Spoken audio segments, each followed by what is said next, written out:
Bharat 180 news కి స్వాగతం.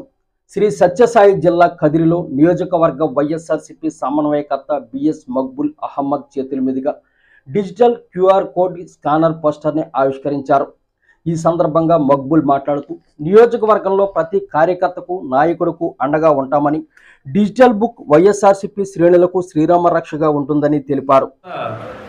కార్యకర్తలపైన నాయకులపైన చాలా దౌర్జన్యాలు ఎక్కువైపోయినాయి. దానిని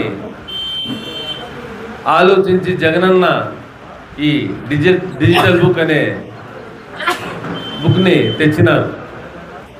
రెడ్ బుక్ రాజ్యాంగ నిర్మాత ఎవరైతే లోకేష్ బాబు గారు చేతిలో రెడ్ బుక్ పెట్టుకొని ప్రతి ఒక్కరికి కష్టపెడుతున్నారో, అలా కాకుండా మా కార్యకర్తలకి కష్టపెడుతున్న ఈ కూటమి నాయకులు కానీ కార్యకర్తలు కానీ ఎవరున్నారో వారి పేర్లను ఈ డిజిటల్ బుక్లో నమోదు చేసుకుని మన ప్రభుత్వం వచ్చే చాలా రోజులు లేదు. ఇప్పటికే 1.5 సంవత్సరం ఇట్లే గడిచిపోయింది.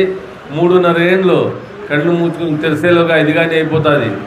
మన ప్రభుత్వం ఏర్పడిన తర్వాత తక్షణమే కార్యకర్తలకు కానీ నాయకులకు కానీ ఏదైతే దౌర్జన్యం జరిగిందో వారిపైన తప్పకుండా చర్యలు తీసుకునేదానికి డిజిటల్ బుక్ మన ప్రీతమ నాయకులు మాజీ ముఖ్యమంత్రి వర్యులు జగన్మోహన్ రెడ్డి గారు రూపొందించినారు.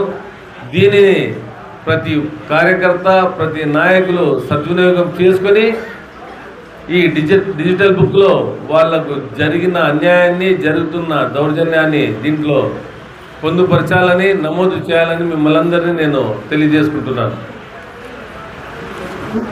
కదిర్లో మీరు చూడండి ఎంత దౌర్జన్యం జరుగుతోంది. దాంట్లో మన మెగా అంజద్ పైన ఏదైతే ఆయన చేయని నేరము చేయని పనికి ఆయన పేరు పెట్టి ఎవరో ఫేక్ ఐడితో ఆయన గురించి ఏందేందో లోకేష్ బాబు గురించి కానీ చంద్రబాబు నాయుడు గురించి రాసినారని ఆయన పైన ఈ రాష్ట్రంలో 18 చోట్ల అంటే 18 డిస్ట్రిక్ట్స్లో ఆయన పైన కేసు నమోదు చేయడం అనేది పీటీ వారెంట్ కింద ఆయనకి కదిరి, నెల్లూరు, గుంటూరు, కడప తిప్పుతున్నారు. సో ఇలాంటివి ఇక ముందు జరగకుండా వారించడానికి ఇంకోటి కూటమి నేతలకి హెచ్చరించడానికే ఈ డిజిటల్ బుక్ వచ్చింది.